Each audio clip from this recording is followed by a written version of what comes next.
सभी का स्वागत है फिर से एक नई वीडियो में। दोस्तों आज की इस नई वीडियो में हम लोग क्या करेंगे, हम लोग करेंगे ये आज हम शिवभोजन साय के पूरे जीवन परिचय को पढ़ेंगे।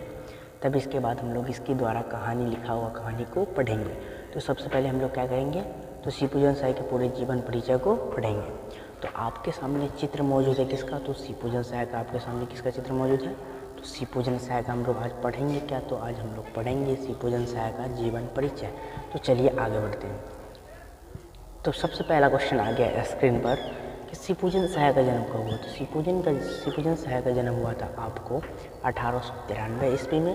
कहाँ हुआ था, उनबास। ठीक है, उनबास गाँव का नाम है और बक्सर जिला है जो बिहार राज्य के अंतर्गत आता है। ठीक है, किस राज्य के अंतर्गत आता है, तो बिहार राज्य के अंतर्गत। ये क्वेश्चन एग्जाम में पूछा जाता है। तो चलिए आगे बढ़ते हैं। तो हमारा दूसरा है कि शिवभोजन साय का बचपन का क्या नाम था। ये क्वेश्चन भी बार बार आता है। शिवभोजन साय का बचपन का नाम था भोलानाथ। शिवभोजन साय का बचपन का क्या नाम था, तो भोलानाथ था। शिवभोजन साय का बचपन का क्या नाम था, और शिवभोजन साय का देहांत कब हुआ। ठीक है, यानी कि शिवभोजन साय का देहांत कब हुआ, यानी कि मृत्यु कब हुआ। तो शिवभोजन साय का मृत्यु हुआ था 1963। तो शिवभोजन साय का मृत्यु कब हुआ, तो 1963 ईस्वी में। इसके बाद हमारा एक बहुत ही इंपॉर्टेंट क्वेश्चन है कि देहाती दुनिया। ठीक है, देहाती दुनिया एक उपन्यास है, एकमात्र इनका उपन्यास है जो ग्रामीण परिवेश को ठेठ भाषा में उभारता है। ठीक है, ग्रामीण परिवेश को कैसे उभारता है, तो ठेठ भाषा में उभारता है। आगे चलिए। इसके बाद हमारा है क्वेश्चन कि कहानी का जो प्लॉट है ना, ये कहानी, इस कहानी का लेखक है हमारा शिवभोजन साय। ठीक है, इस कहानी को किसने लिखा है, तो शिवभोजन साय ने लिखे है। चलिए हम लोग इसका डिटेल में अब परिचय समझते हैं, पूरा डिटेल। चलिए आगे बढ़ते हैं। आपके सामने अब फुल डिटेल में हम लोग क्या करेंगे, तो शिवभोजन साय के जीवन परिचय को पढ़ेंगे।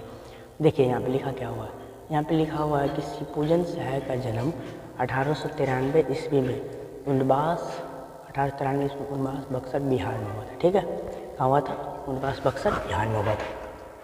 उनके बचपन का नाम भोलानाथ था। उनके बचपन का क्या नाम था, भोलानाथ।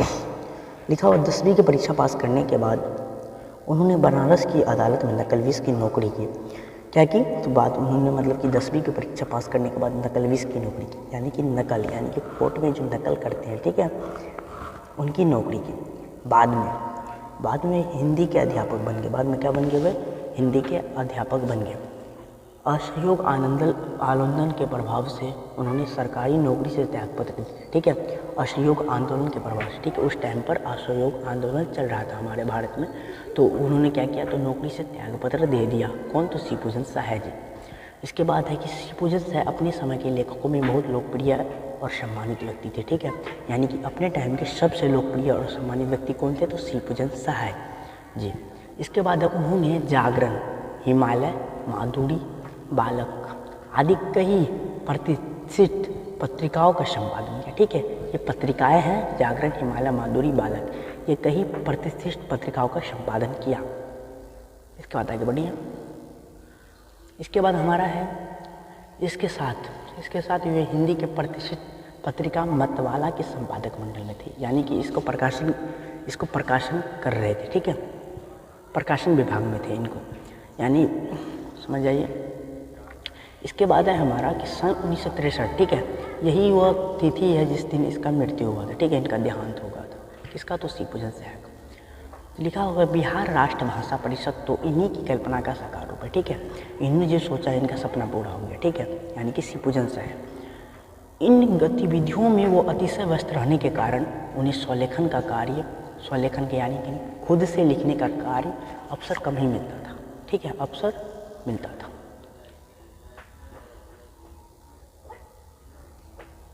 इसके बाद है देहाती दुनिया। ठीक है, ये मैंने पहले बताया। देहाती दुनिया उनका एकमात्र उपन्यास है जो ग्रामीण परिवेश को ठेठ भाषा में उभारता है। ठीक है, ग्रामीण परिवेश से संबंधित ये उपन्यास है।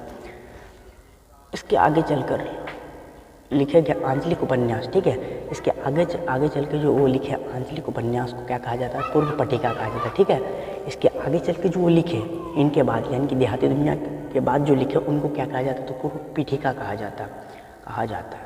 ओके, कहानी का प्लॉट। ठीक है, कहानी का प्लॉट हमारा इस कहानी को हम डिटेल से पढ़ेंगे।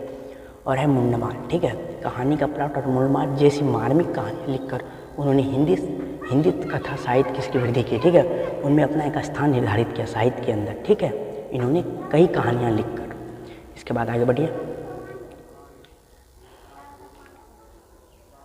आगे एक विभूति, देहाती दुनिया, धो घड़ी, वे दिन वे लोग, बिंब प्रतिबिंब आदि कई पुस्तकों के अलावा उनके सैकड़ों लेख, निबंध आदि समय समय पर विभिन्न पत्र पत्रिकाओं एवं संग्रहों में प्रकाशित संकलित होते रहे, ठीक है।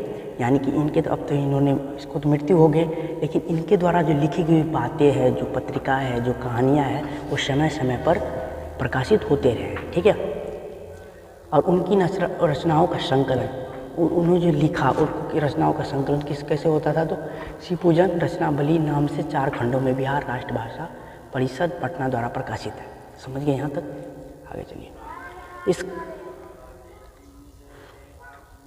इस कहानी में कहानीकार, ठीक है, कहानीकार कौन है? हमारे शिवपूजन से। ये जो कहानी लिखे, कहानी का प्लॉट, कहानीकार ने समाज में नारी का स्थान निर्धारित करने के क्रम में तिलक दहेज के निर्मम प्रथा, तिलक दहेज एक तरह से निर्मम प्रथा है, बहुत ही भयानक प्रथा, बहुत ही खराब प्रथा, वृद्ध विवाह आदि की विसंगतियों का मार्मिक दस्तावेज प्रस्तुत किया, ठीक है।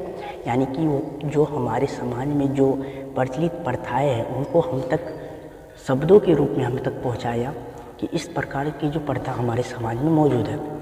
तिलक दहेज की क्रूरता की शिकार भगजोनी एक वृद्ध के गले बांध दी जाती है। तरुणाई प्राप्त करते करते वह विधवा हो जाती है, ठीक है। तरुणाई प्राप्त करते करते क्या हो जाती है? विधवा हो जाती है, यानी कि सुख भी नहीं प्राप्त कर पाती है सही से, वो विधवा हो जाती है और अपने सौतेले बेटे को पत्नी बनाने का दुर्भाग्य स्वीकार करता है। यही नारी की नियति है, ठीक है। चलिए, आपको ये समझ में बहुत अच्छा से आया होगा। इसके बाद हम लोग क्या करेंगे, तो अगली क्लास में कहानी को डिटेल से पढ़ेंगे। Thank you very much.